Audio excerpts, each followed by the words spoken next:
welcome to the Lemon Narrative podcast with Sabreen. I am Sabreen, your host. I am a writer and a storyteller, and I'm here today with an amazing guest, again, one of my favorite friends. So, in this podcast, I ask my guests the question you guys are used to by now. What would you tell me if I am writing a feature film about you? So, I'm going to let my guest introduce herself. Here you go. Hello, everybody. Hello, Sabreen. So, I hate those questions to say something about yourself. I guess that this reminds me of those groups when people are there for some reason, and the first question is, "Let's introduce each other." So I'm Icebreaker. yeah, what to say? What to say? I mean, this didn't break any ice. This only bring my anxiety on the surface. So yeah, I could suppose that you would ask me that. So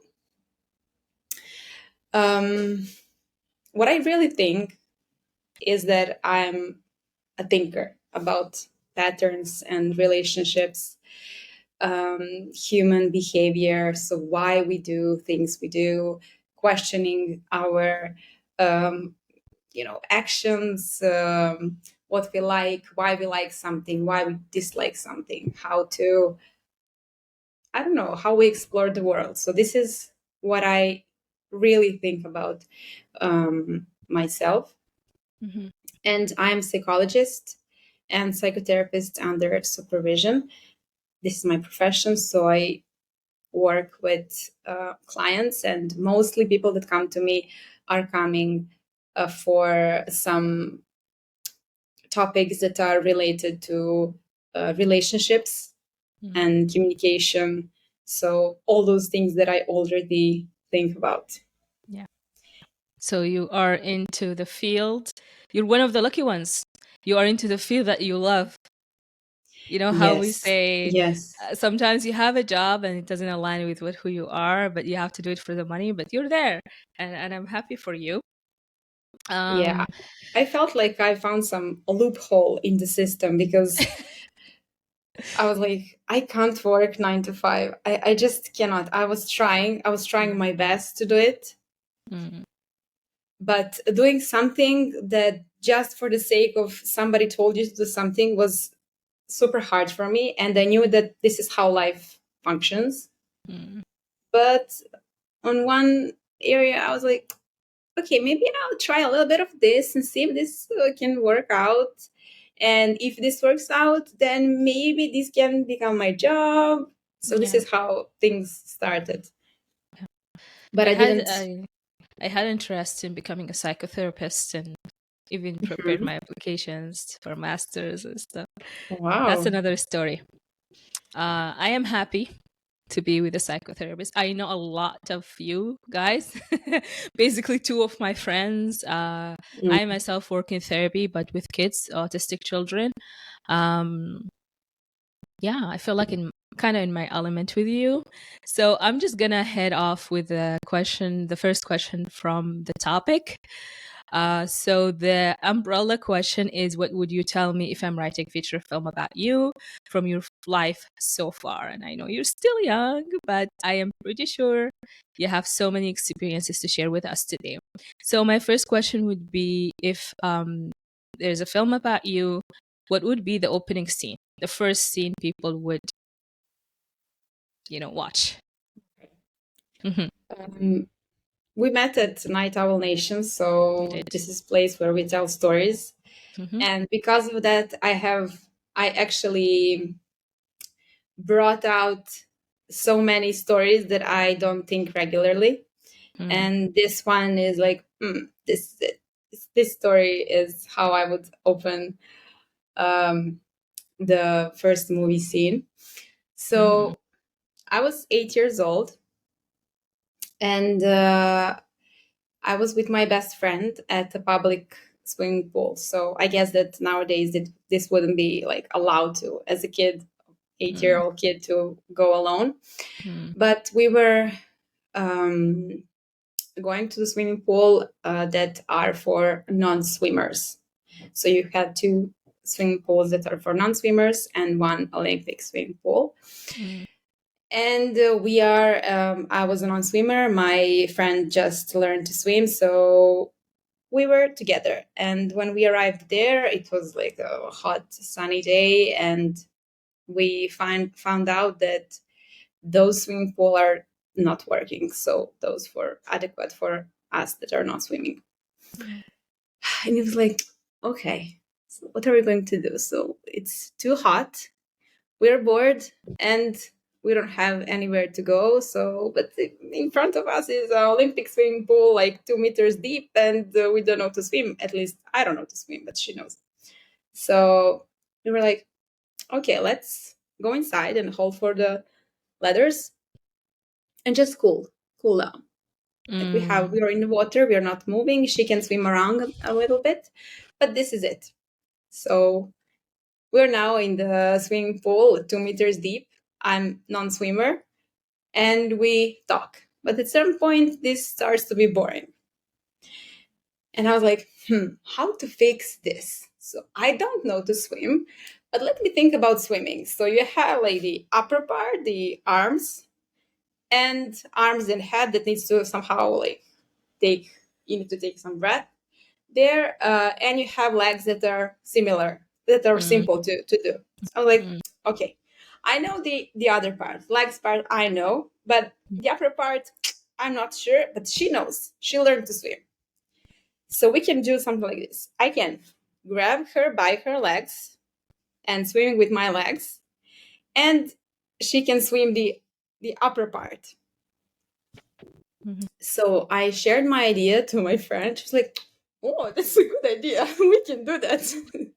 Yeah. Yeah. It seems So cool for an 8 years old. I yeah, have to agree. Yeah. Yeah. it made sense. So you can imagine that when we like started our idea, I started drowning. So hopefully people were there, so really close to me, and they Got brought you me up. out. Yeah, brought me out. But this was like, the thing is, you need to that what if and testing things out, and sometimes, so many times, actually being wrong. So this is something that is following me my whole life. And many of those ideas were risky or challenging or super cool, but many of those were like wrong ideas. So that would hurt me. Mm. So I guess I would open with this story. Why did you choose this as your opening scene? Why did I choose this story? Mm. Because still I find myself asking questions like, okay, I hear you, but what if? And have that kind of excitement. And I need to see myself if this has something to it or not. And that kind of excitement is following me, but just the way I'm like choices I'm making are different because I'm more mindful now that I have some bad experiences. Like I know for a fact what I should not do, but still there is some testing there. Okay. So you're spontaneous, adventurous. I guess. You like new experiences. Yeah. Yeah. Do you get bored easily? Because you said like, okay, we said the pool, your side of the pool, the not so deep, is closed. So we're going to do this exciting experience of going to the Mhm. side that's deep, right? So you Yeah. got into the side and you said, oh, the good thing about being in the side is we're gonna halt into the stairs or whatever it is, and this was exciting when you were out, right? As soon as Yeah. you did this, 5 minutes into it, you'll get bored, and you Yeah. decide to like adventure it more further, Yes. like experience it Yes. more further, and then you experience it more further, and something bad And when I get happens. when something bad happens, like, or I test things and like, this is a bad idea, that's when I stop. Like, Do okay, you this stop? is the Wait, boundary. I have a question. Did you Okay. do you know how to swim now?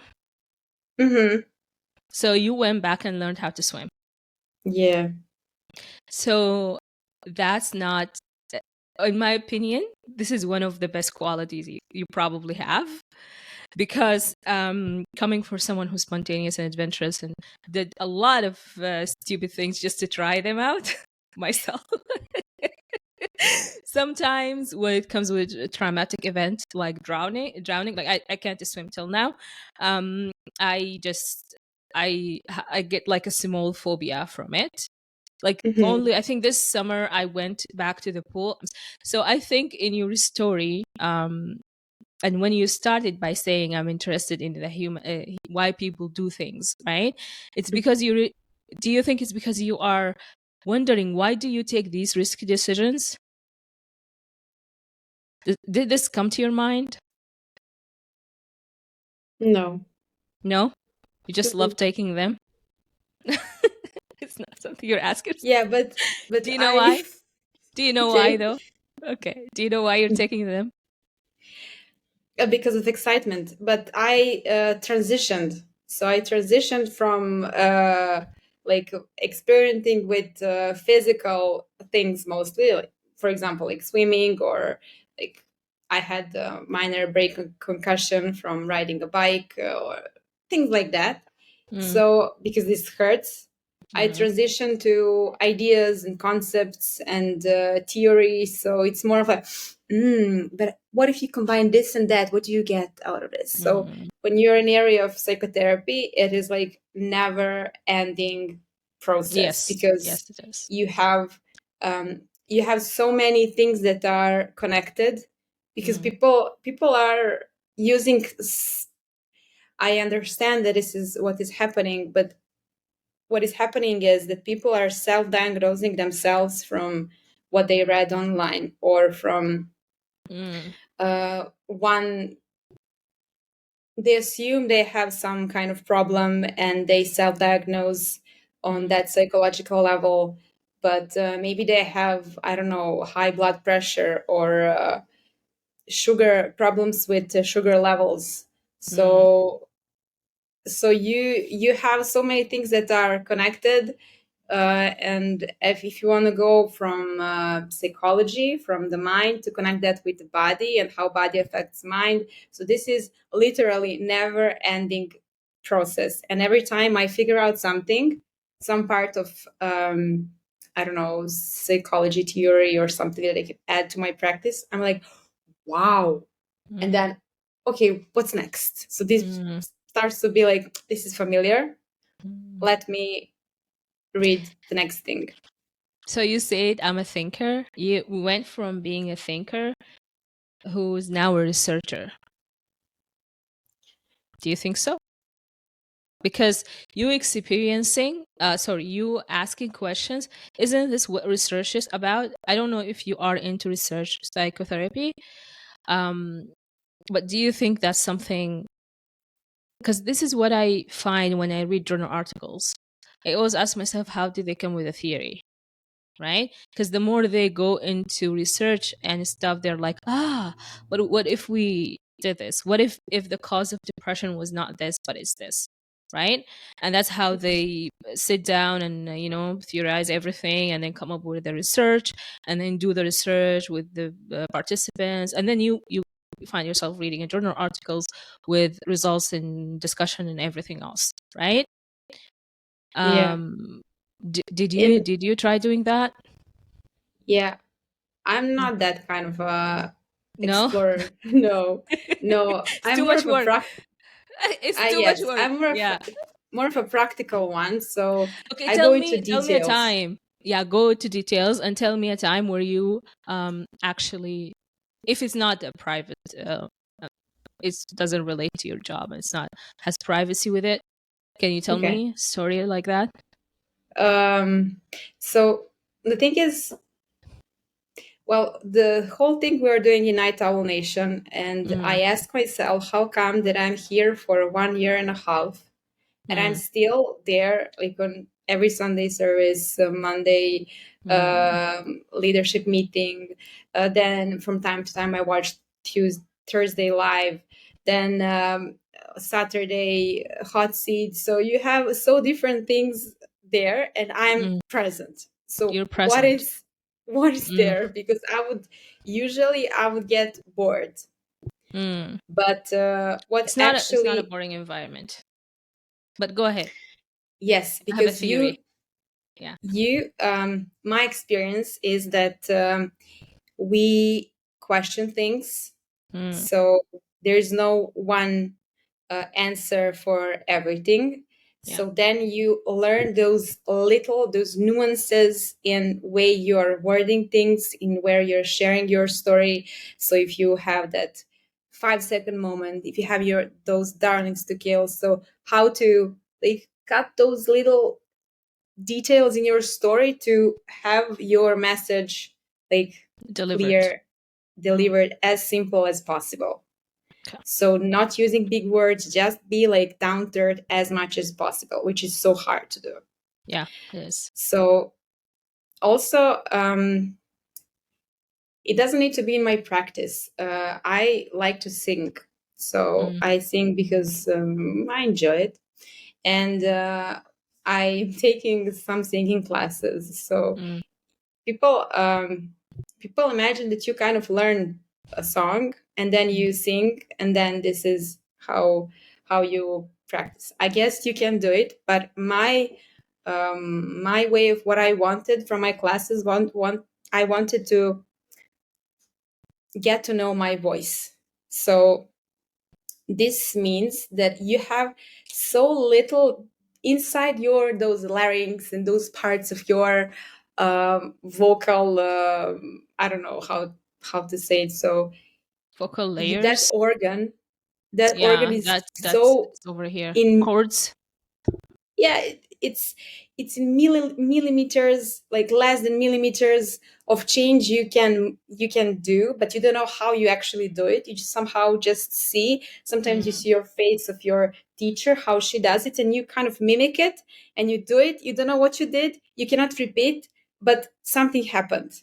mm. So you need to really focus. So was it a clear note? Did it hurt a little bit or not? Did the air like go smoothly? So those little nuances. And Mm. I didn't want to learn songs. So for 1 year, I didn't learn any songs. I was just providing those, Practicing. I don't know, some Notes. vocals, Mm, and I was testing things. mm, So these kind of practical adventures that you kind of explore a little bit more and a little bit more and a little bit more, and at some point hopefully this kind of makes sense. But in the mm, process, people are looking at you and they say, what do you have out of it? So this sounds ridiculous. You go there and scream, and so what? mm. And this is it. This is exciting for me. Um, First of all, I want to like explain to listeners and watchers what is Night Owl Nation.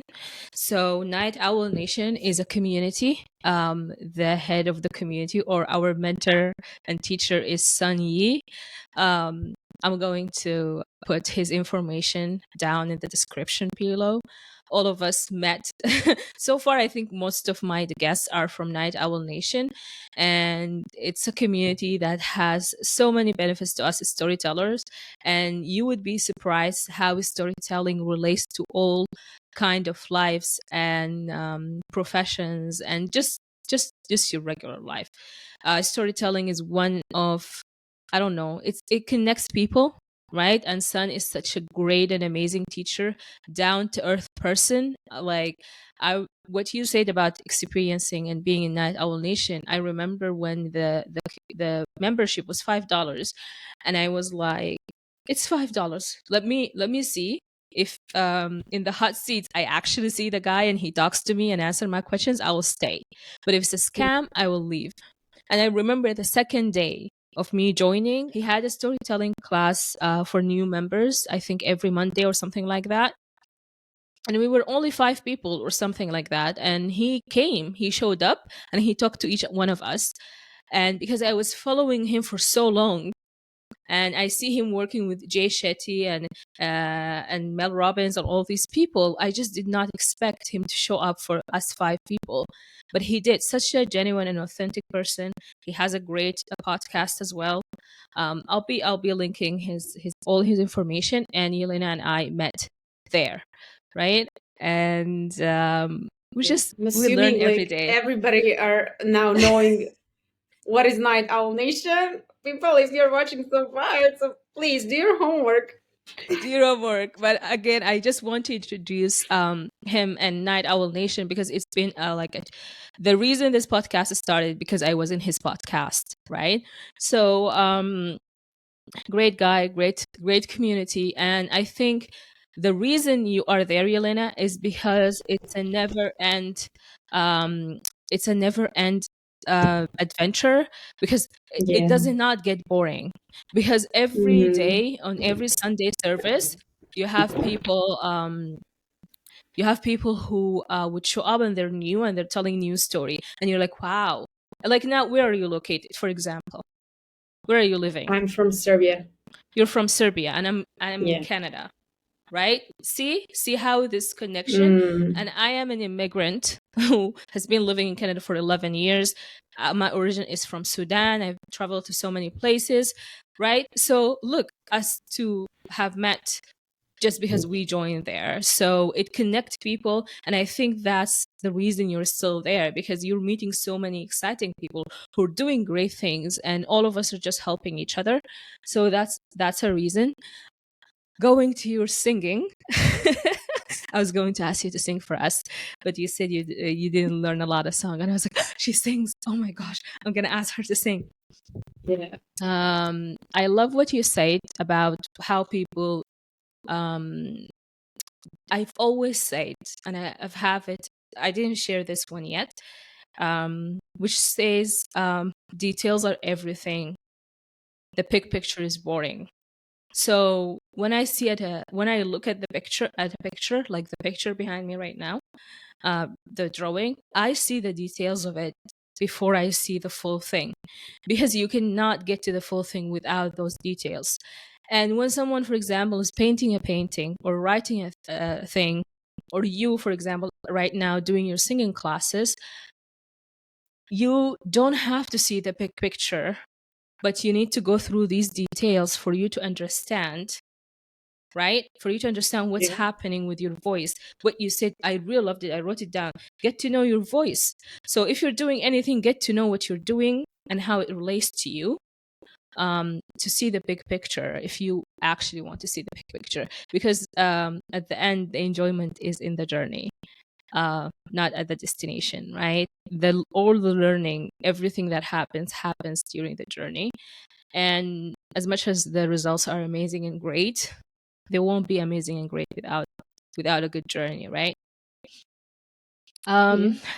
I I want to mean, go. Yeah, go ahead. No, I want to hear especially this.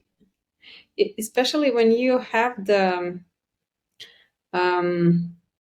the vibe of you just want to, I don't know, you just want to have some experience, and when you meet another person, this also reflects on how you see other person, because you know you don't put person in a box, you are also open for the experience. So this Mm, can be I don't know, sometimes even if I see my neighbor and we kind of, while passing by each other, say a word or two, like something that is not only just hi, but it's connected to that moment.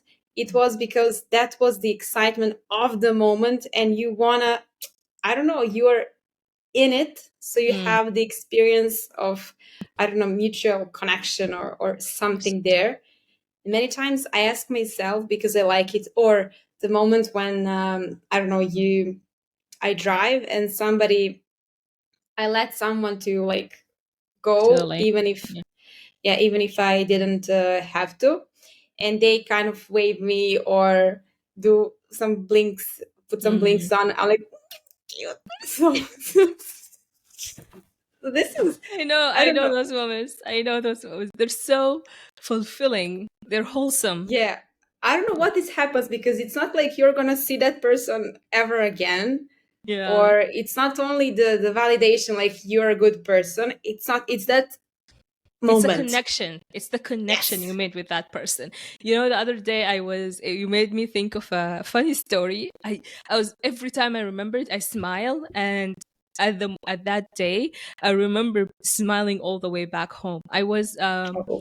I was taking a train. If you were in Toronto, it's a GO train, and it just takes you from a city to city. And I was going, and I missed the first train. And then I was like, I'm just gonna go to the platform and wait for the next train instead of waiting downstairs in the station. And when I went there, the next train was already there and the doors were open. So I was like, yay, I get to sit beside the window, right? So I went not thinking, because that train that goes to the same destination comes to the same platform 11 and 12 every single day, and I take it every Okay. single day. So I did not think this couldn't be my train, right? So I sat down and I'm like eating my snack, and it was end of the day. I was like getting comfortable, and then another guy, like, I was sitting here, and another guy came, and I was like, and the chairs are like four. So two here and then two in front of you. And he's sitting in the chairs. I can see him because he was like just like me, found seats, and he was excited. And then the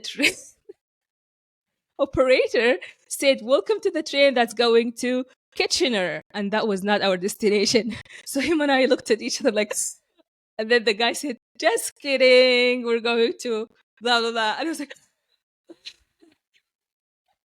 and him and Oh my I just god. started laughing because when he said Kitchener, both of us just looked at each other like we screwed up. We screwed up. And then he said, "Just Wow. kidding." And both of us was like, it was so funny. And Yeah. I was smiling. I was laughing for 5 minutes, him and I, and then he was sitting, and we kind of forget about it. And then I keep remembering it, and I keep smiling, and I don't even remember how this guy looks like Mhm. anymore. Yeah. But I kept memory. It was a connection. Both of us dismissed the previous train, found this train, and then we saw the train, and now we're thinking, where's the next train? Where's the platform? And we might be late again. And it would happen in 5 seconds, But it was amazing. So I want to go back to you, and this is a great talk. And I feel like, remember when we did the discovery call, you and I talked for an hour. Um, Yes. yeah, and we connected. So you chose the opening scene, you going to the pool, trying this new thing. New idea that seemed cool, and then you know disaster happened after. And I'm sure this happened a lot in your life. What do you think? And this happened, you said you were 8 years old. Yes. Okay, what is another, like, you feel like this is an era of your life? What's something else? What do you think, something we can move on from there, something into your childhood, or like high school? 'Cause I see this is how the film starts, young girl with her friend, and she just come up with this spontaneous idea because it's exciting, and then the idea got boring after it was Hmm. exciting. Then you go into this. Did you go home one day you got out of the pool? Did they call your parents, or you just went home? No, I wasn't drowning like a lot because the You were person was like, like, oh, yeah, yeah, I was so close to those yeah, ladders that somebody just like pulled yeah. me Snatch out you and out, yeah. like what you So doing? you just So went home. You didn't tell anyone. yeah, yeah, Yeah. I didn't How many tell. times this happened in your life? Well, to be honest, not many that I can recall of, Mm. because I learned the lesson, I guess. You're not just a spontaneous person, you're a learner too, eh? I'm learning lessons. Yes, Yeah, yeah, there are some okay. other examples. Um, I mean, there are few like larger examples of me making wrong choices when I Mm, was younger, at around that age. mm, I also um, I was crossing some, how do you Street. call it? It's like a chain. You have a chain that, Uh-huh. and you're trying to jump over that. Ah, It's okay. like Like a a chain somewhere on the it's like a street. gate or Yes, something. Ah, yes, okay. yes. Okay. So we were, after school, we were trying to like cross over that chain. So Mm. you cross from the concrete to the grass. Oh, okay. And you have also your backpack Mm, there. So I was crossing over, and I crossed on the grass. But when I needed to come back from the grass to the concrete, I didn't do it the same way because my foot stuck on that chain, and okay. I fall on the ground. So I just people are started like coming like, "Are you okay? Are you okay?" And I just noticed with my um, tongue that Oops. I don't have half of this teeth. I'm like, Okay. oh my god, You I lost didn't it. feel the pain. It was Mm, like, oh my god, what my mom is gonna tell me mm. right now. Mom is gonna kill me because of this. Yeah. So so I had this kind of fear that I will upset my mom. So I was figuring out the whole way home, like, okay, how to tell her. I don't know Mm. how to start first. And instantly when I come, I started crying like, oh, mom, I did something. And she was Oh. like, what happened? I might have a teeth. And surprisingly, she was like, okay, fine. But I know that it wasn't fine because I cannot like grow these teeth again. You know, Yeah, you have to. it's like, I think there's a way to do it, right? When you go to the dentist. yeah, I have this after that. I had that procedure Yeah. after this. But anyway, that moment, I didn't know that this procedure exists. You know, Oh, right. True. so yeah, but I don't know. I have also this kind of adventures like moment. Let's try it, but also a lot of fear that. Mm. But Because you had the what's gonna previous happen? experience. Because you learned, Yes.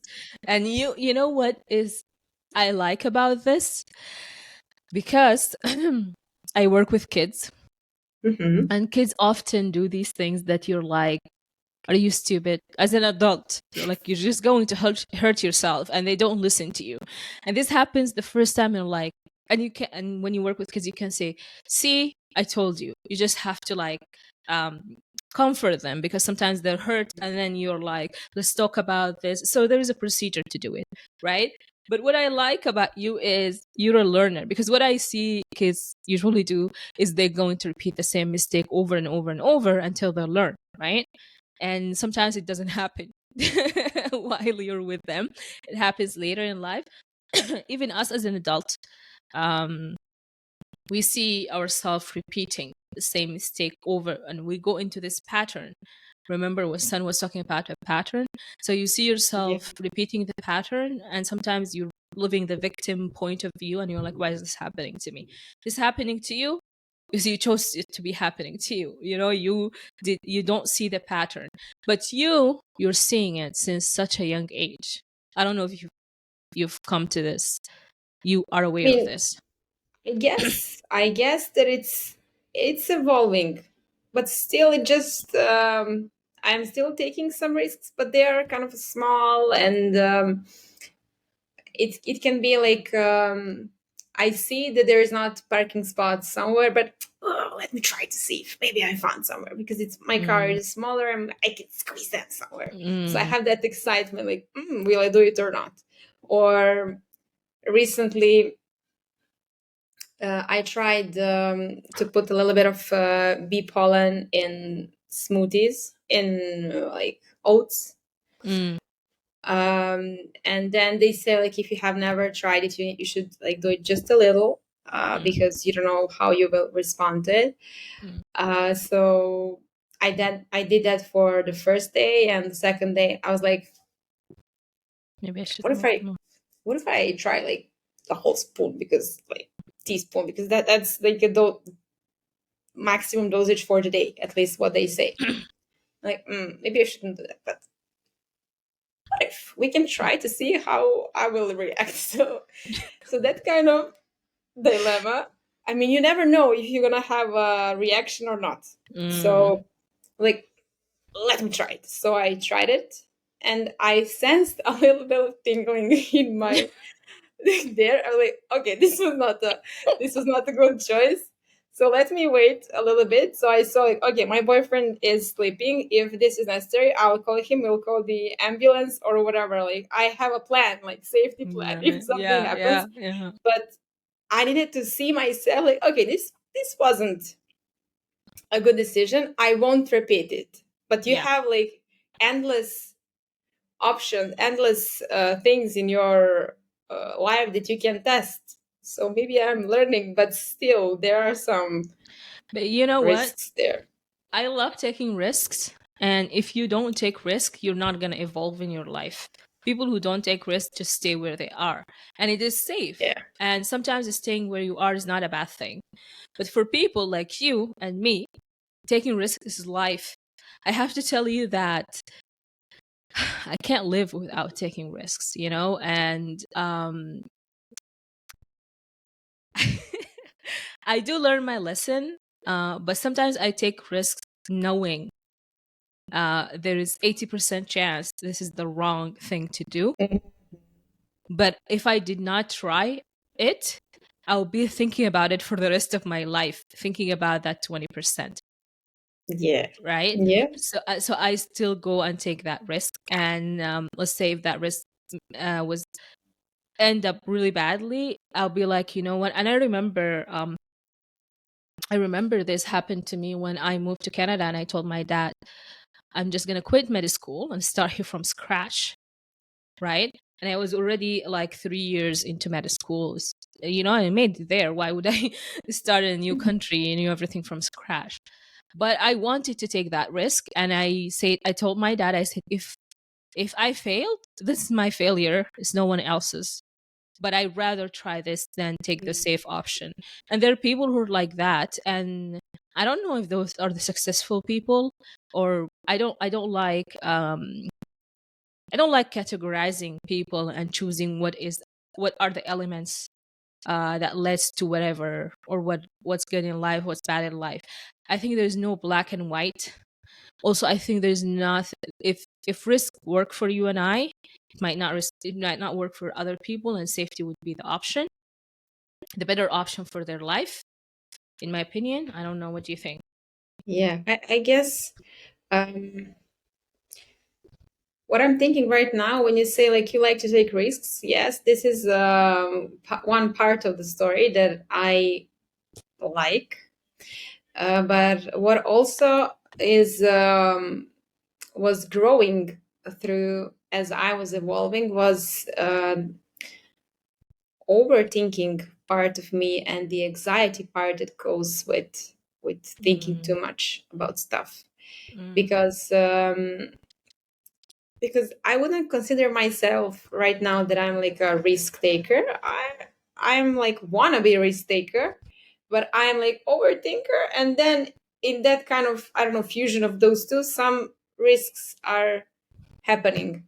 mm. Um, so, but I wonder what would happen if I'm not like overthinker and that kind of fear of mistake and failure with desire to make a risk, you know. I think you have a good balance. Remember, self-awareness is not just what you know about yourself, it's what people see in you, Yeah. right? So um I think you have a balance between taking the risk and overanalyzing and overthinking. I know it's seen as a bad thing, right? Yeah, I It's think being mentioned as a bad thing all the time. actually the coolest skill that you can develop is that fine balance, like Mm, what risks to take. Because mm, before I thought that if I'm afraid of something, I should go through it. So mm, I need to like get out of my comfort zone and fight for what I actually want to do. mm, But as I was learning about myself, I noticed that this would only stress me out even more. Mhm. And even if I successfully do it, I didn't change anything basically. I just forced something to happen. So I notice when I have like one-on-one conversation, I'm really like feeling that I enjoy it. Mhm. But when there are multiple people, I can be over conscious. I'm getting too conscious about what is happening, how people are reacting, and I am too much in my head. So as I noticed that, um, I found out that for me, my success in like those small risks that I want to take to expand my comfort zone would be to talk with, I don't know, 3 or 4 unknown people about random topic. And this is what Mhm. actually is happening right now in our community and Yeah, how I know. we actually function, Mm. and to find that comfortable. Mm. So we cannot we cannot control what is going to be triggering for us, but what we do with that trigger, how Mm. we manage it, what choices we take after that, how we take responsibility for that, is something that can expand the Mm. comfort zone. About that, I mean, about that fine balance between like you want some risk, you have some desires, but you also have some fears, and you need to take in consideration both of them Mm. to make something that actually is going to change some pattern that was there before. So when you take when you take the things into consideration where you're taking Hmm. risks, do you Hmm. think about the results only on you, affecting you, or the people around you in life? Um, well, both, I guess. We need to take Both. into consideration both. No, Um, I'm just asking you when you're oh, doing that. Because this is about you, right? It's not an yeah. advice for I people. I mean, want to know, do you do I, that, or you like, I know the perfect answer is you need to do both. But yeah. not everyone does that. So my question is, do you do that?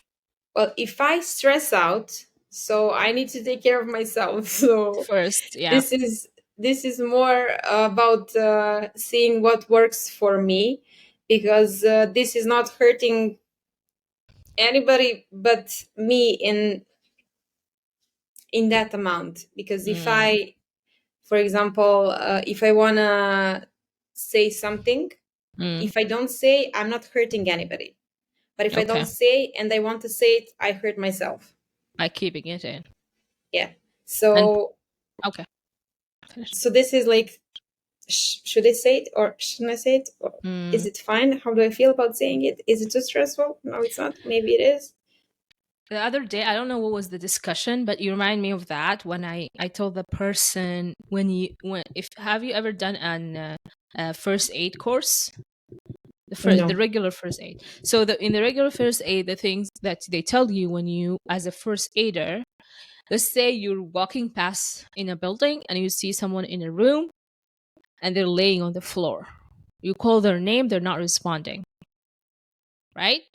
So the Okay. first thing you think is this person needs help, and you're qualified as a first aider to help them, right?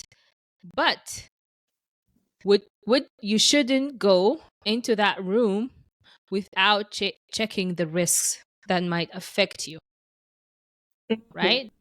Because you need to know what are the causes for that person to be on the floor. Maybe there is an existing risk that will risk your life if you go into that room. Maybe there is an armed person. Maybe there is a gas leak. Maybe there are an endless question, endless possibilities, right? So if you go into the room and there's a gas leak, for example, God forbid, you will be affected by it too. And now we'll have two people. Also, not just two people. Instead of helping the person, you became the person who needs help too.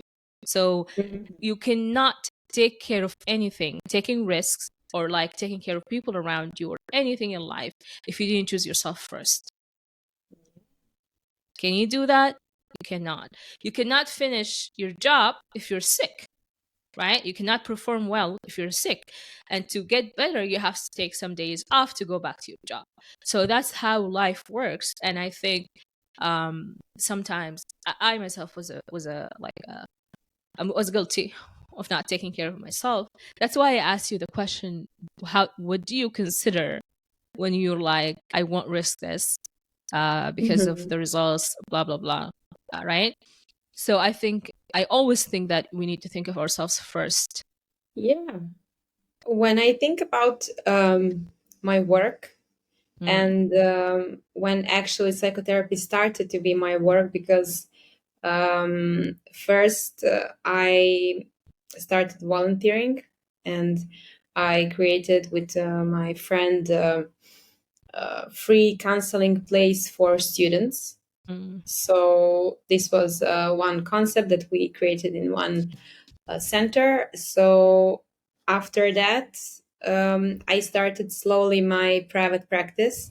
mm, And when you're in the beginning, you kind of look up to some other therapists that are working there for quite some time, and you imagine that you compare that to a regular job. So you think about, okay, if a regular job is you work 9 to 5, so it means that this is going to be my work time, and I'm creating that myself, but this is how long I will work, mm, but on a daily basis.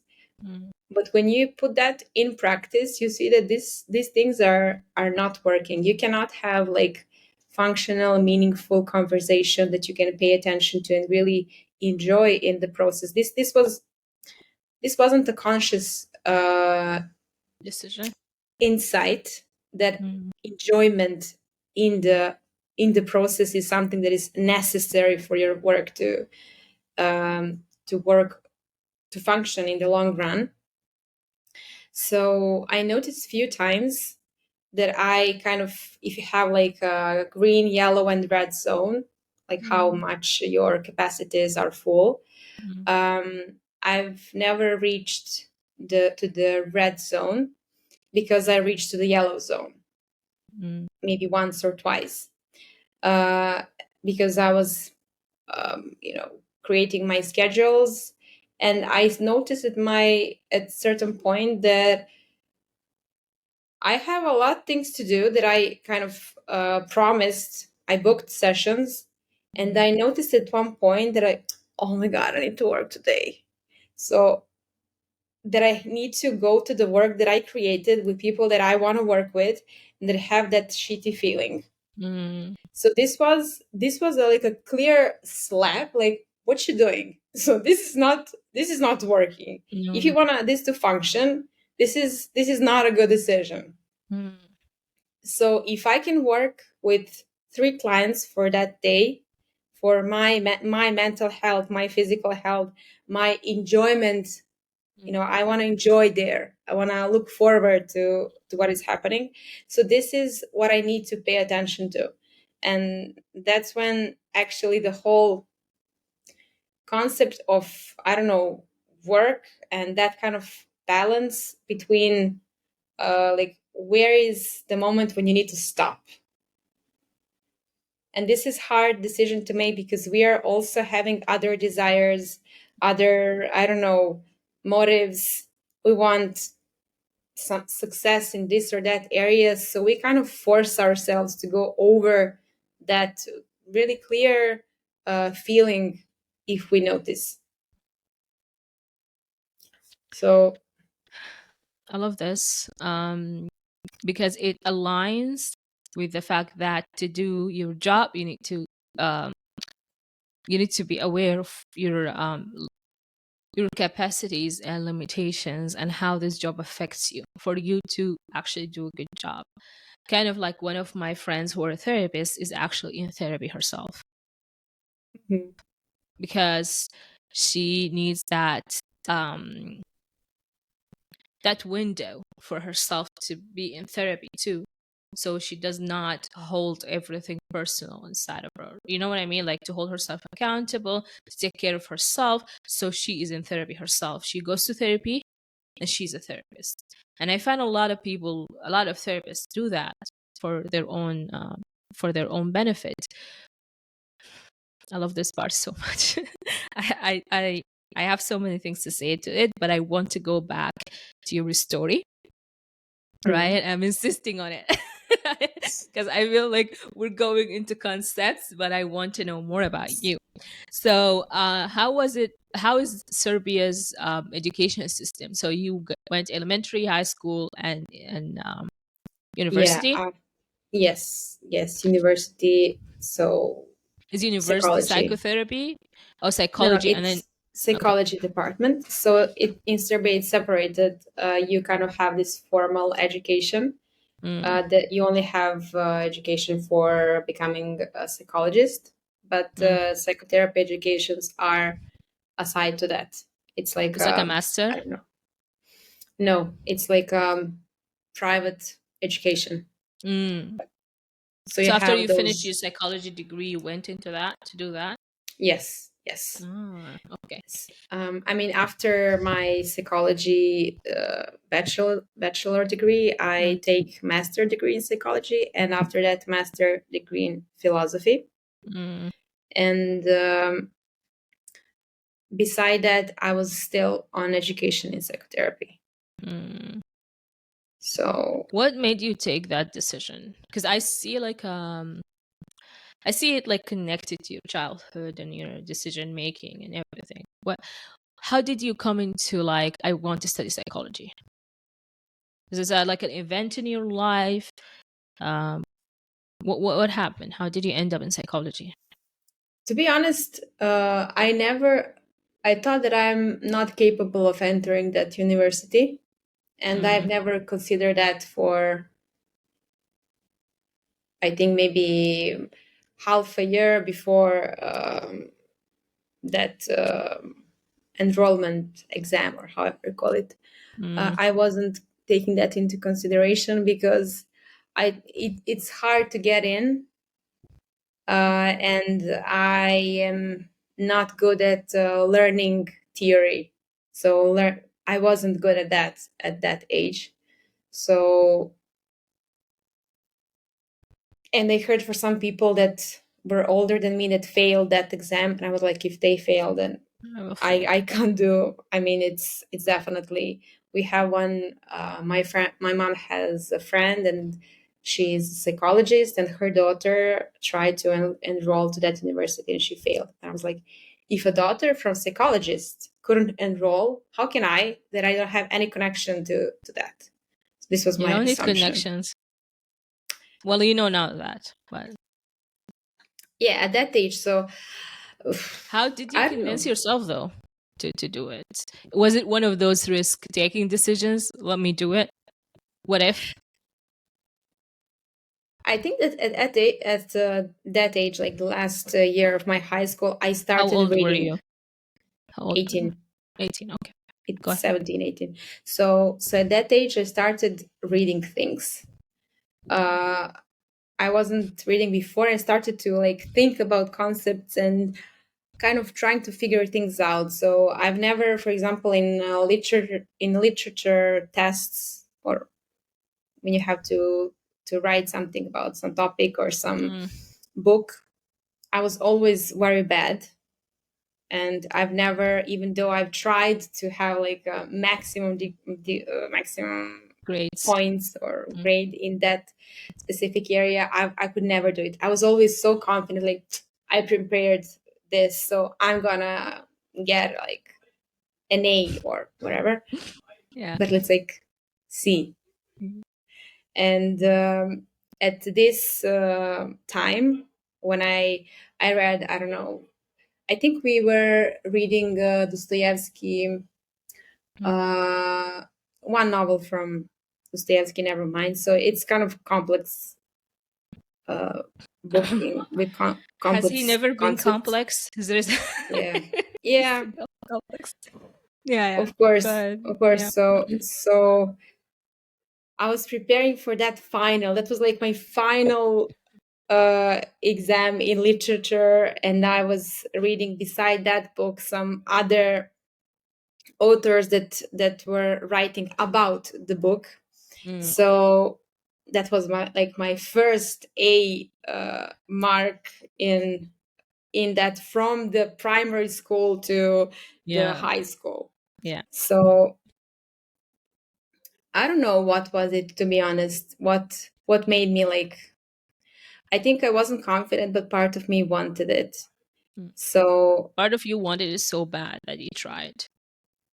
yes, yes. um and Love. this is still there. I'm still kind of, people are saying like, yeah, I see that people see at least some benefit in what I can provide, but I'm still like, yeah, but you don't know actually how much things I don't know. So It's not about this what you is, don't know. Like, I think, I know. okay, let me say my piece of thing about not knowing. I actually love that I don't know some stuff. That means, Mm, that suggests that I have more to learn, which is sure. an exciting truth, and it will keep me going. Like, a couple of days ago, I don't know where I saw this, but it said, imagine if we, us humans, can live 500 years or more. Okay. Would we have the will to work so hard to achieve things? And if we don't have the will to work so hard to achieve things, would there will be evolvement in this earth? Like, if someone knows that they're living 500 years, would they like think about genetics and how a person like have different, well, now we call it genetics, but then they were like, they didn't know why certain people look certain way, or someone is tall and someone is short, right? But someone, Yeah. right, sat down and thought about that and came up with an experiment, right? I mean, it comes to perspective. I don't want to be like the devil's advocate, But but go ahead. people were living, I don't know, the average length of life, or however you name it, was 35 years at some point. And Yeah, now maybe people live 100 years or 90 years. So we will we will find our way to, I don't know, to work on things if there is but a there's still a desire. deadline, Yelena. There's still a deadline. It's Yeah, not it, but and the deadline is but not, I'm not motivated by the deadline. you're not, but I'm just saying.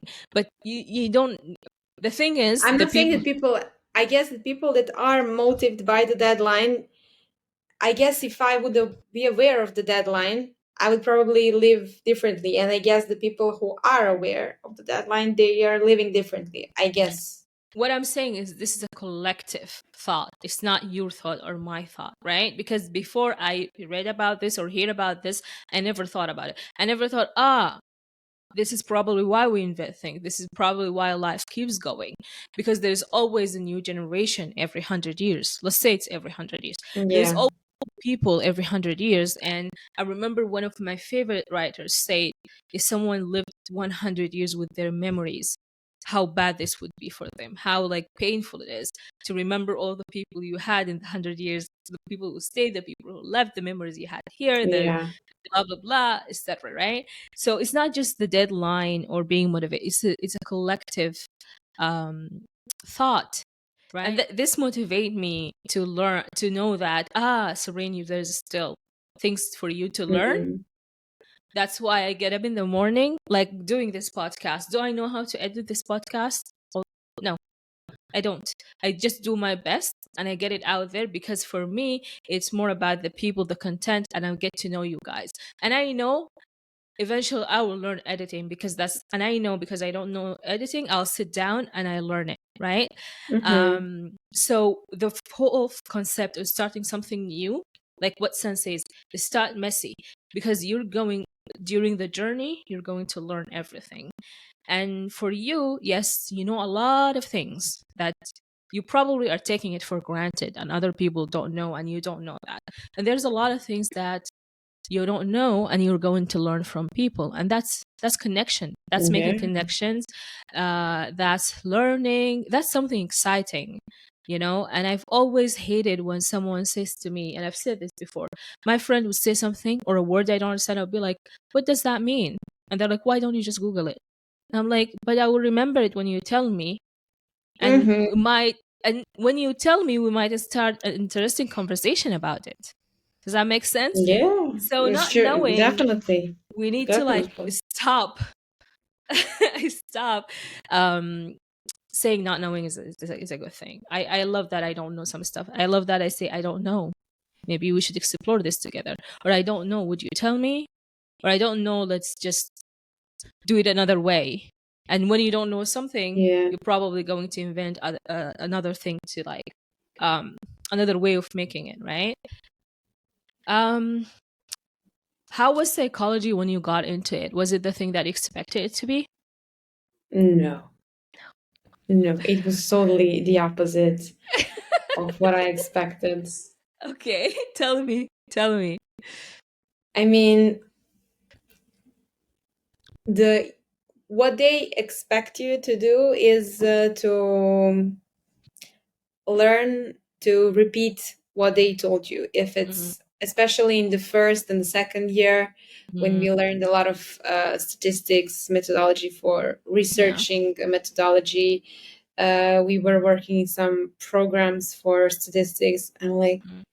what is this? What this have anything to do with like, I mean, this have a connection with how people function, but I mean, from totally different perspective that I actually don't care about.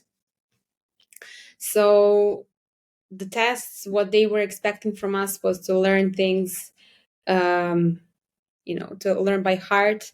And you have, I thought like, yeah, I learned something, but you now have like tests, and if you fail, you have, I don't know, 30 questions, and you fail 3 questions, and now you have, I don't know, 1 mark less than the best mark, because I was like, I learned it, it's gonna be like cool. And then you have your grade, and it's like, this is not working out the way I wanted it. So You were like slapped by the education system, basically. exactly, Yeah. exactly. So I had many challenges. The first one was that I needed to learn by heart things. Mm-hmm. The second is that I needed to learn things, to sit and to learn. Mm-hmm. That was also a challenge, such a huge challenge.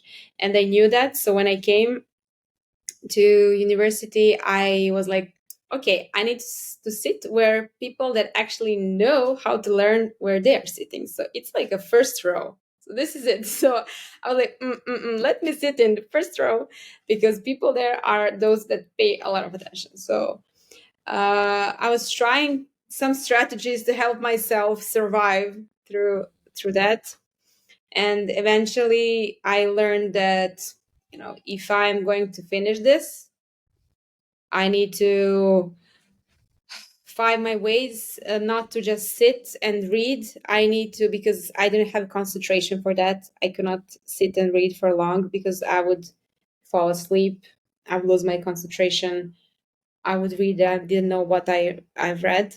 Yeah. So I would need to like have strategies: stand up, read out loud, walk and read, stand on one leg and read. Mm-hmm. Um, I don't know, go to a library, go to a bar. So these were read for 10 minutes, that or Tools. Pomodoro technique. Yeah, I So was going to say that. Yeah. Yeah. yeah, this is it. You need. I noticed that the other, if I don't change things, I cannot do it. So I was actually surviving through my university, because this is what they expected from me. And every time I would, because it's so stressful to prepare something, you don't have time, and you don't have that approach to sit and think about it. You need to just learn it. And every time, like after exams, I would think like, there are so many cool things I wish in the book that I've just passed. I Yeah. wish I have like more, it's not like time. I wish I have, I don't know, Will yes, to come back and to to it. reflect on it. Yeah, because when you're in university, it's a course after course, and you have to survive. You don't have Yes. the time to go back to it. Actually, like I've been like deleting some stuff from my laptop from university time that I kept, um, so I can read. One of them was DSM-5, and I was looking at it. I was like, I'm not gonna delete the DSM-5. I'm not gonna delete it. I want to read it. I want to read the whole thing. But I'm Mm. pretty sure it's going to be reviewed and everything, and something new would come back. But that's the harsh reality of university and theory learning, and a lot of things is that they need to change it. They need to give us the facts and let us think about it. Like, for example, my best marks were on seminar classes. I don't know if you have those classes. I remember I took I think criminal psychology. It was all about reflection on crimes, and it was, honestly, we would just read, watch a video, an interview, right? And then we reflect. And I remember this class more than any of the other theory classes where we have to like memorize things by heart. Yeah, I imagine how engaging the class would be if you just have, I don't know, you put something on your board and you ask people, what do you see? Tell Yeah. me your assumptions. Yeah.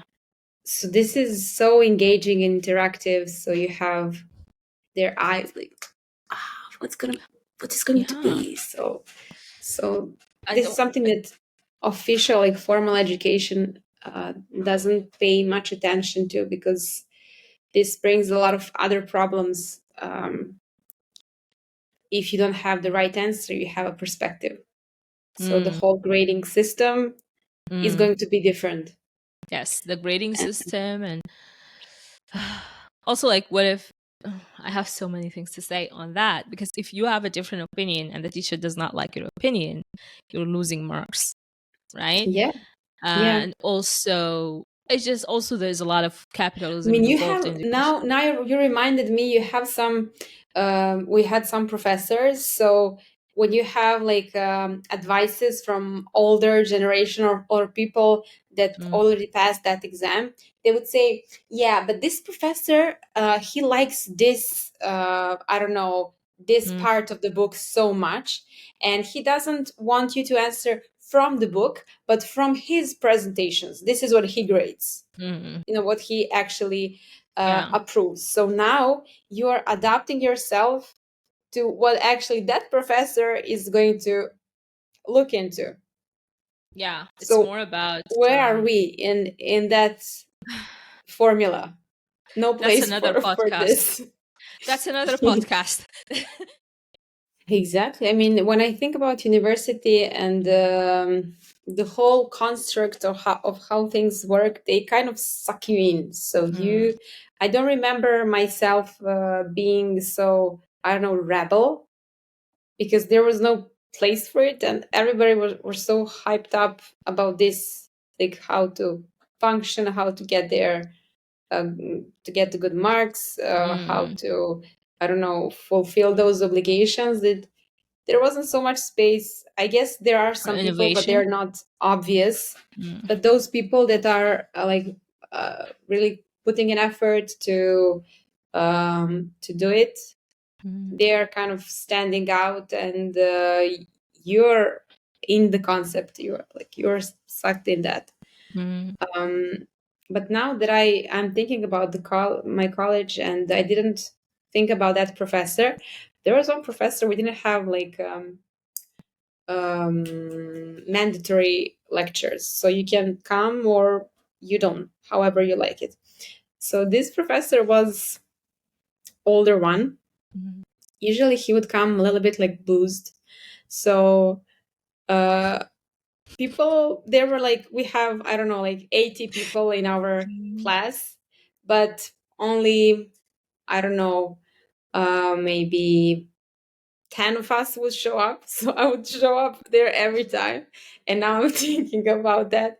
So a few times we had our class in a bar, because there were so a small number of people there that we could sit in a bar in a table. bar. Yeah. Yeah, we would go to a cafe next to the university. We would sit together so he could have his alcoholic drink and to smoke a cigarette.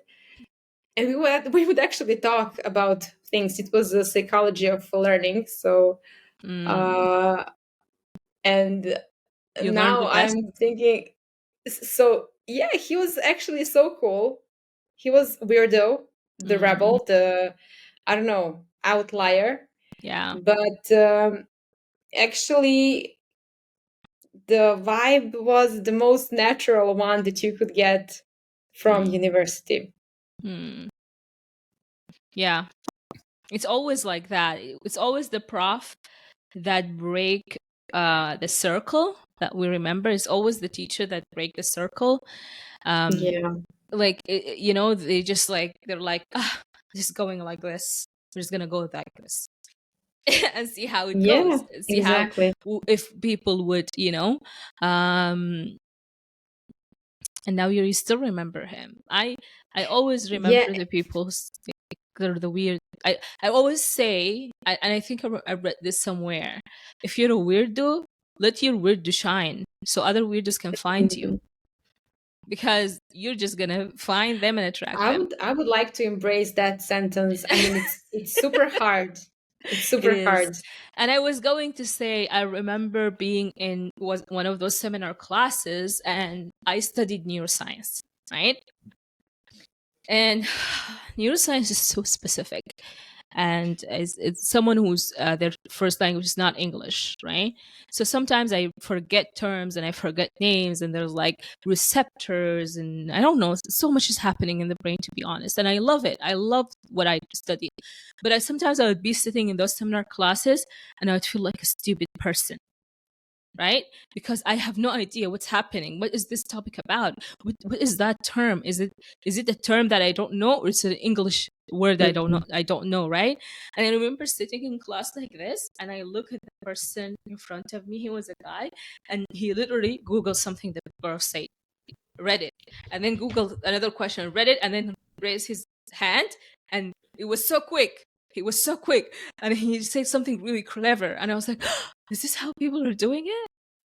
Am I just sitting here not doing googling? Is Mm. this is how it is? You know what I mean?" I feel like I feel like I missed the code of cheating or something that you know. Yeah. And I think it's just I don't know. Maybe I'm naive. Sometimes I tell myself you are. I just for me, I I rather learn by interacting and not by look seem like you know. I don't want to present that I'm smart. I want to present that I am Mhm. learning all the time.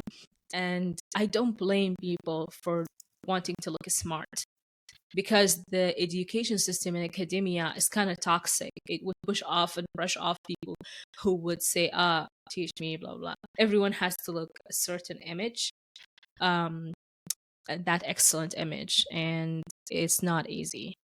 I mean, in university, because you have that expectation, so Yeah. there is some kind of subconscious bar there. Mhm. And I remember when people would they would say how much time it took them to prepare an exam. So I was there like surviving through a book because it's super hard, and I read something and I can recall anything. Mm, And then I hear a person that like, yeah, I got an A, and I just read it once, and one day before the exam I repeated it, and I was like, liars. my God, how they did it. So I would scream at myself like because I'm super slow. Yeah. um and I also remember one thing that I didn't kind of revisit at that time. When we enrolled the university, so there's that book that we needed to prepare, Mm, and one guy that also enrolled at that time asked me like how many times you read the book mm, for the exam. mm, And I was like, I don't know, around 7 times, I Mm, guess. mm, So, but I wasn't just reading, I was reading and repeating after that. I don't know, around seven. mm. And he was like, "Oh my God, you're the only one that was telling the truth." That's true. Because he was asking people, Yeah, yeah, he, yeah. he, he was asking people like how much time it took you. I was like, I don't know. But then I You actually you got it understood. that they were Yes. lying. Yeah, I don't know why they do that. I never. I am I not mean, good in I guess it comes social to that. cues. It comes to fear, Be fear of smart. embarrassment, Feel fear of, embarrassed. yeah, because How you represent yourself to the community, stuff like that, yeah, right? and it really looks, it has the vibe of something serious. You need smart people are Mm, there. You kind of need to look up to them and to kind of be good enough so that you can be in that environment. So if we all have imposter syndrome, but we think that we are the only one with that, mm, we need to try to pretend to fit in. So you have like, I don't know, 80 people with yeah, imposter syndrome trying to fit fit in. in. So we are I, w- all I, collectively I just wish delusional. I wish people would show up as themselves. What's wrong with people not wanting to show up as themselves? It's the most authentic and real thing ever. Like I I just more like I don't know how to say this, but I remember someone when I was in medical school, we had like this exam and this girl said, "Oh, I didn't study. I only spent like an hour." And kid Hmm. you not, this is one of the girls who would get 100, right? Yeah, I And know those people. I'm such a blunt person, so I looked at her and said, "Stop it. We all know that you studied all night and you're gonna get good grades. Don't go there for don't go." I was like, don't Mhm. fake it. Please stop faking it. And she was so taken back that I like confronted her, and I didn't even know that I was going to do that. It just happened because I was, and I don't like being in a fake environment, right? And I wish people would like just show up. And I think when we do that, we find genuine connections. I wish that for myself too. I mean, now that we're talking for almost 1.5 hours, I'm thinking like, what did I say like Yeah, here that is going to, I don't know. I mean, I know that my English is, I stumble on words. I don't have like clear word that I would say in Serbian. So I'm in my mind like, oh, who is going to benefit out of this call? I did. So I did. You have one person here. I made a podcast episode out of your personality. I got to enjoy talking to you. And if other two people listened or watched this, we're winners. We won. yeah, And your I English guess. language is fine. And you have taught me so much. And like, here's how would I see an outlier thinker Mm. who started thinking at such a young age about everything, who was curious, who wanted to do the what ifs through all her life, but at some point she realized not all the what ifs are wise, so I need to pick my paddle, right?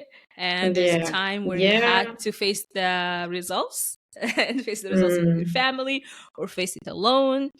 um and this just got you into eventually all this collective memories and things from your childhood got you into psychology, into reading last year, and then getting Mhm. yourself into psychology and then experiencing. And I think all of us go to this university life with whatever major we think we did. We go into it and we think, you know what, um, this is what I'm getting into. And then you go there, it's a completely different experience. You're like, Mhm. I screwed up. I shouldn't have chosen this, right? Or Yeah, like, everyone's smart, I'm stupid, right? And then by the end of it, you realize all of us were the same. And exactly. I had this experience with a group of people where I just thought, you know, had different, and then ideas.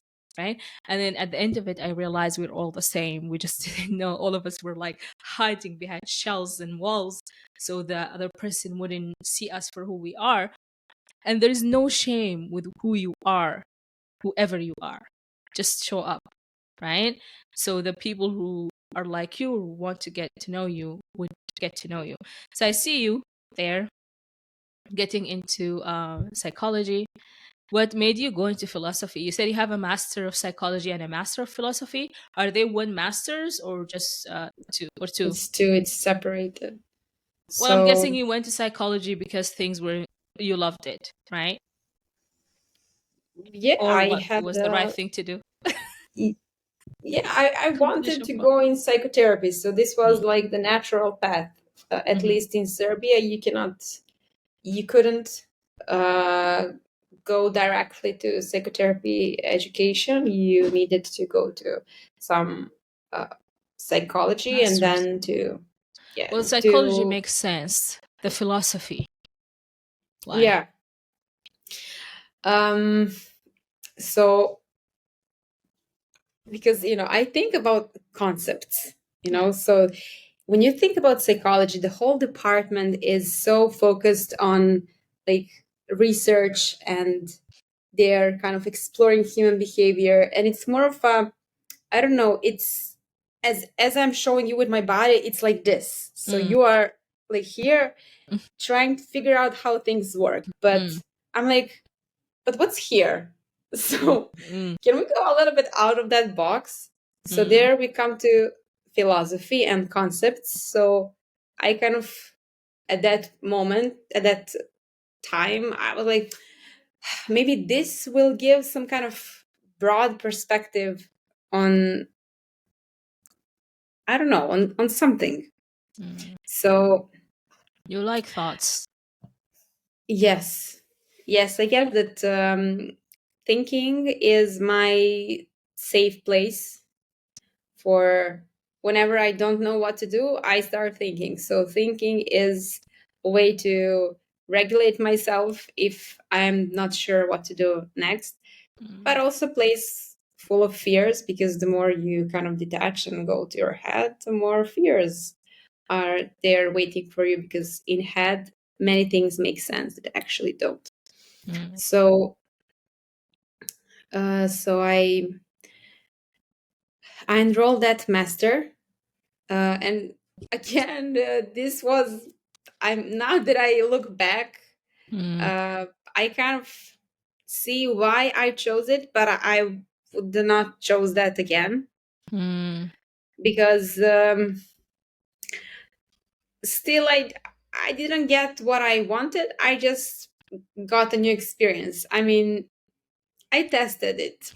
mm, So what the good thing is, I recently read my master thesis mm, in philosophy, and the topic was kind of mix of psychology and philosophy. mm, So it was ethical perspective on social media. mm. Okay. So I combined um, human behavior and how we react to. Uh, it's not like social media. I think it was virtual worlds and social Mm, media, something like that. mm, So everything that comes to that kind of umbrella. So mm, how this reflects ethical moment of this, and how this is benefiting the some values that are mm, there, mm, like inherent in our nature mm, or something like that. So I use some philosophy concepts to kind of bring them to the earth, and to see like, okay, we have philosophy concepts and we have people that are into virtual worlds and social media. So how these two combine.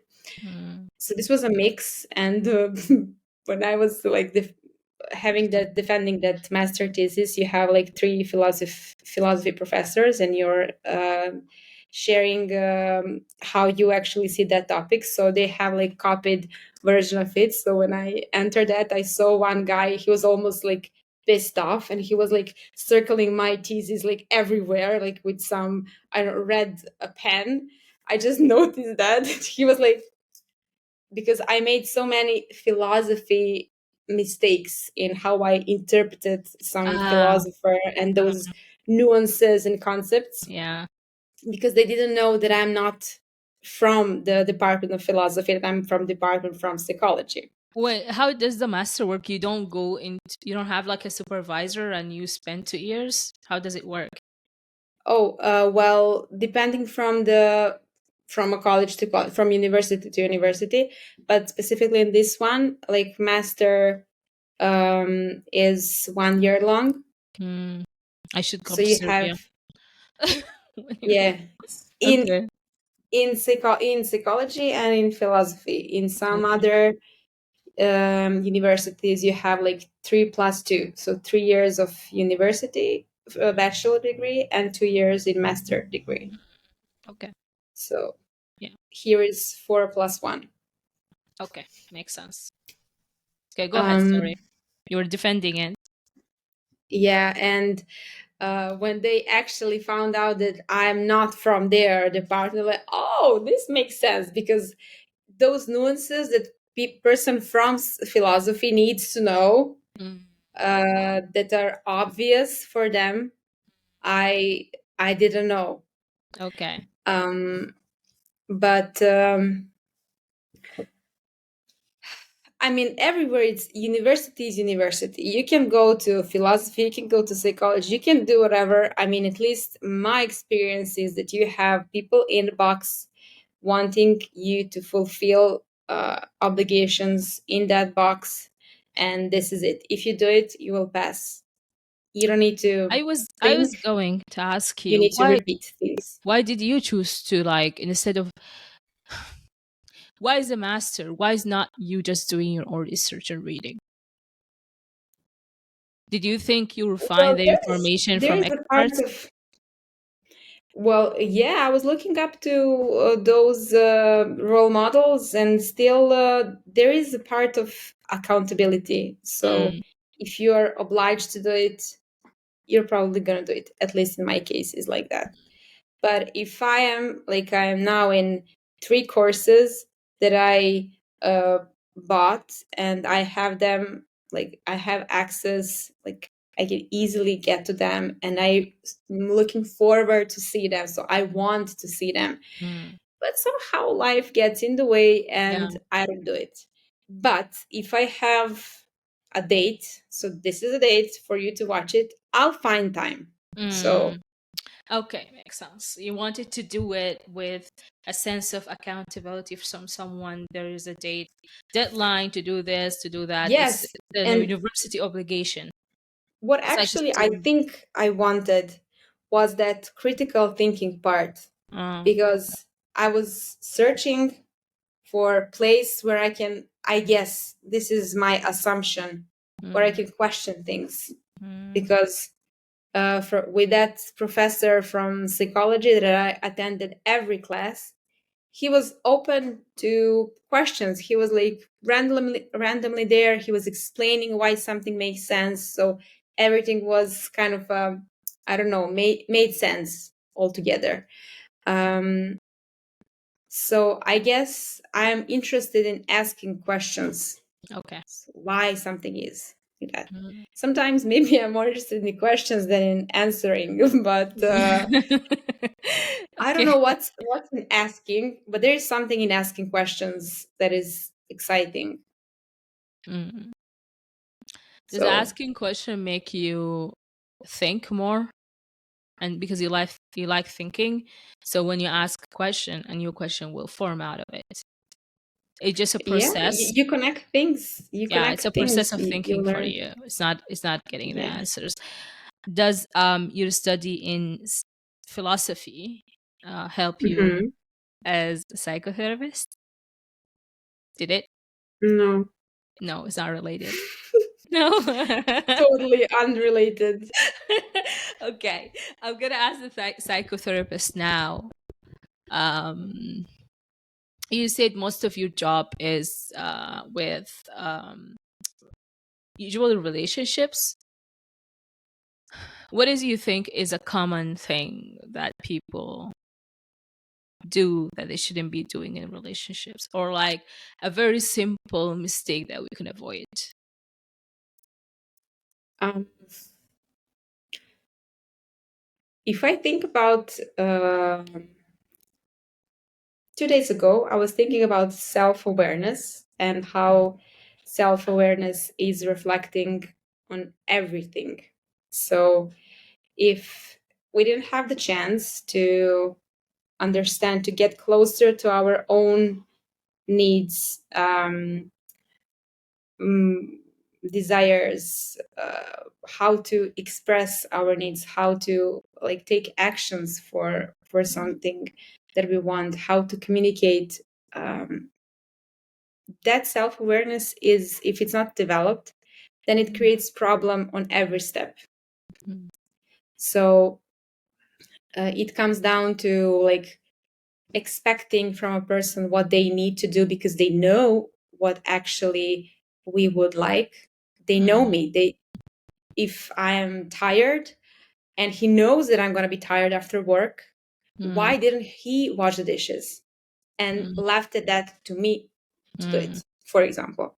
So this Mm. is like an, I don't know, obvious common example, but a lot of assumptions, expectations, um, unexpressed emotions. So Get in a the lot way. of proud when actually we are hurt or we feel ashamed that we want to contact, we want to connect, but we don't know how, or we feel like, well, we are kicked out and person doesn't care about us. So many things come to that self-awareness, if we say it like scale, because the better we understand like those patterns, we kind of Mm. can increase the self-awareness, so we know that we are not, I don't know, angry because of what happened right now. We are angry because this repeats It's for 20 times and we are now full of that. We cannot hold it together and we it snap out. accumulated. So there's Yeah. an accumulation of the same pattern behavior. And I think it comes to what I said earlier, that self awareness is not just you being aware of who you are as a person, but how the other person sees you as well. Because if, let's go to your, and I love your simple examples, by the way, because they're so related to everyone. We don't need to make complicated ones. If I come home from work tired and that person is home and they didn't do the dishes, they expect me to do it, it's, are they aware of that? Are they aware of that? I'm gonna come from home, blah blah blah. Am I aware of their mental state, of not, of them not aware, not being aware of how I feel? You know what I mean? It's, Mhm. I don't think self awareness is just being, knowing how we feel or how, I think it's also knowing how people perceive us, right? Yes. Like Yes. I like 2 days ago, my sister asked me to do something, and I was like, you can do this, right? And what I was saying is, it is simple that she should not. It's not that I didn't want to do it for her because I'm tired or sick of her, whatever. It's like I want her to learn how to do it, right? Hmm. And I did not choose the right time to express that, because at that time she needed me to do it for her, right? Hmm. And when I did it, I did not realize how she would perceive it from me. I wasn't self-aware of the way I said it and the time and everything, so she got the wrong idea out of it, right? So there's self-awareness missed from and I could be angry at her, say you understood me wrong, right? But the right thing to do is to reflect on how I said it and when I said it, and it's step by step, etc.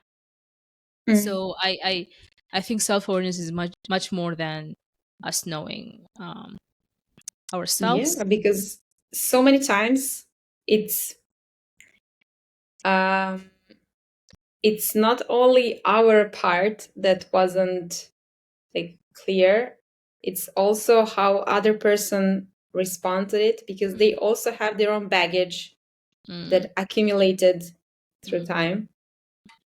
So we have two people that have some burden. They're Mm, holding them for themselves, mm, and actually, it's a matter of time when and how it's going to clash to create a rupture in the relationship. yes. So then, when rupture is necessary for a relationship to grow, you need to see how we are dealing, if we are dealing with those ruptures. Mm, So usually, people are so adapted to the fact that it is what it is. So we just continue. We have a little bit of passive aggressive comments here and there, and this is it. One mm. day pass, 2 day pass, we go back to normal, like nothing happened. But But actually, this it rupture happened. is there. Yeah, it's still there. And maybe next time, if we are hurt from that experience, we wouldn't share a little bit. We wouldn't ask if we have that kind of need. Mm, So everything becomes our, I don't know, builds our relationship capacity. If our relationship has the capacity to kind of manage those situations, how we manage those situations.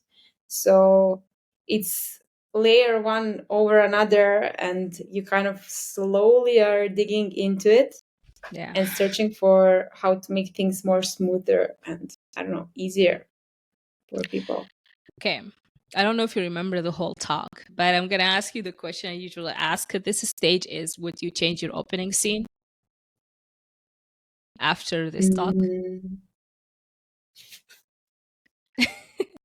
Unexpected question.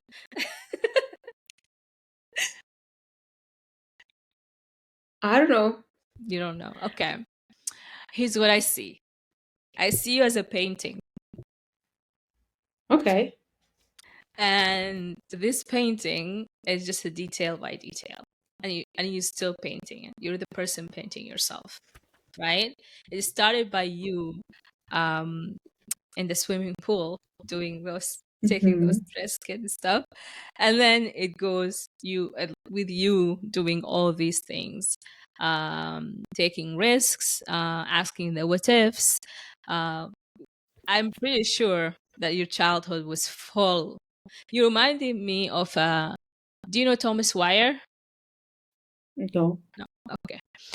Anyways, Thomas Wire was a child who got himself in trouble all the time. And there's it was a I think a book, and there was an animation or cartoon about him that I watched when I was a kid, right? And there is another version of Thomas Wire who was a girl, and she was my Oh, I know Tom Sawyer. Yeah, you yeah, know yeah. I Thomas Wire? just didn't. Yeah, Yeah. a child that would go on a boat. I think he went into a boat, but I don't remember the boat. I remember him getting in trouble all the time, and Yeah. everyone Okay. in the Okay. town is like, Tom, yeah. I just remember like bits of it. I don't remember the whole thing because I also read it and Yeah. watched it. Me neither. And also like the because one of my favorite um animation when I was growing up, it was in Arabic, so it probably was translated and has another name, but it was about a girl who grew up in a kind of like a dorm or a hostel thing. She was orphan, and she was so adventurous, and I remember she had short hair and like a ribbon that's pink or red, I don't know. She was so adventurous, and the whole show is about her. And it started by her being an adult going back, and then Hmm. you bring back the memories. And you made me think of that because I Oh. aspired. I was like, this woman, this little girl is me, because I was like that. You reminded me of her. So it's like a painting. You're painting it yourself with all the what ifs and the adventure you're doing. And maybe it's not you're not conquering the world with your adventures, but there's still, and I love what Sen says about you. Your smallest stories and simplest stories are everything, because this is what life is about, and we turn, like in the media and everything, we turn to listen to the extreme and neglect the simple Mhm. things.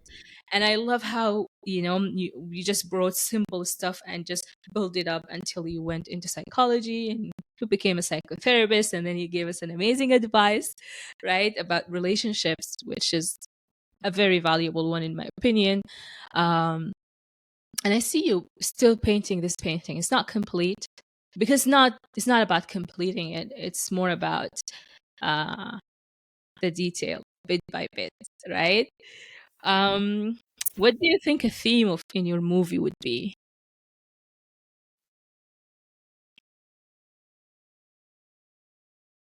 I don't know. What are my options? Do I have options? Can I have multiple choice? This is not a psych first year course. Yeah. I think for you is let me think. Getting to know yourself, asking questions. I think it's more about asking questions. It's for you this is a theme I see present itself over and over. Yeah, and how I think that, like how asking questions connect also The with, thoughts. yes, and how we connect with each other, with our thoughts, with, Mhm. in that experience of going like a little bit deeper than what we were taught to. So Okay, so questioning life is the way to get to know life or to get to know thoughts.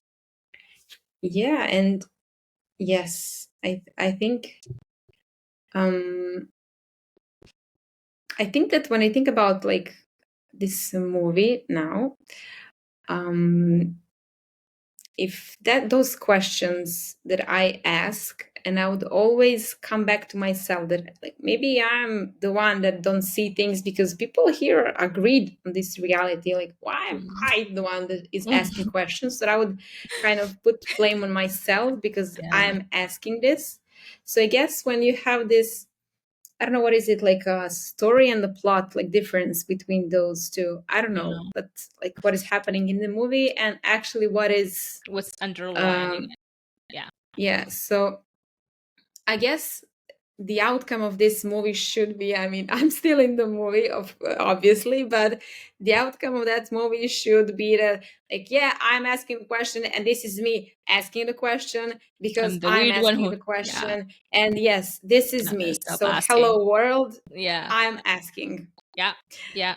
You're the So maybe I was thinking uh the outlier thinker as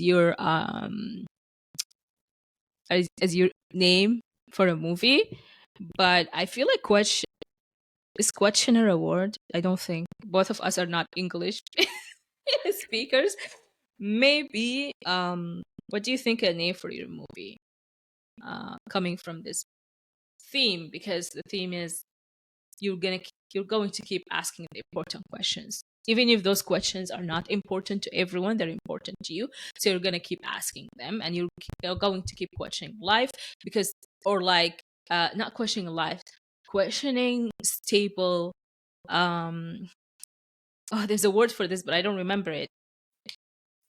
I don't remember the word, but things that are set to be theory. Mhm. You're questioning those theories because if someone says this is a lemon, this is lemon narrative, right? This is a lemon. You'll be like, why did you call it a lemon? Why do you think this is a lemon? Tell me, right? Yeah. Right. Why do So you have two houses? Like why they are not together and they're like this? yeah, Why? why Is why this can't it be two something people, else? two person talking? Is this it? So Yeah, tell me. exactly. Tell me, you tell me, right? So I think I don't know if it would be the outlier thinker. What do you think the name would be? Hmm.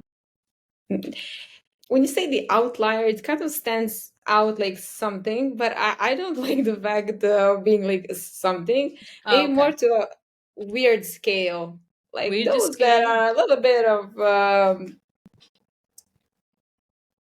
kind of weird.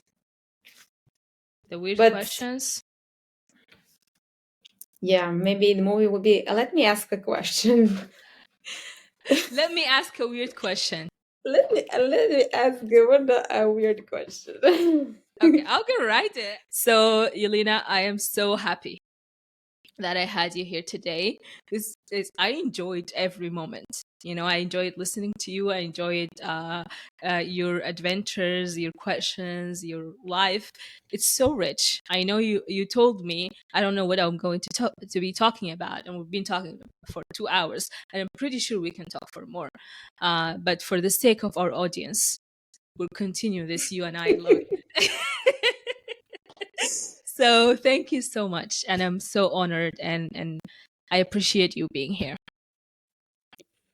Um, I mean, this is my first experience of Podcasting. saying something, yeah, like Yeah. in this context, and now like what I was talking, I'm like, oh About my god, I would I would not come back. It will stand there in the internet area, whatever. you So will, you let will, you me, will, you will. You never know. You'll never. Maybe when you watch it, you realize how much rich life you have and how many ideas. And you know what? Something Son said. Treat this as if you're teaching someone instead of it's social media and yeah. podcasting.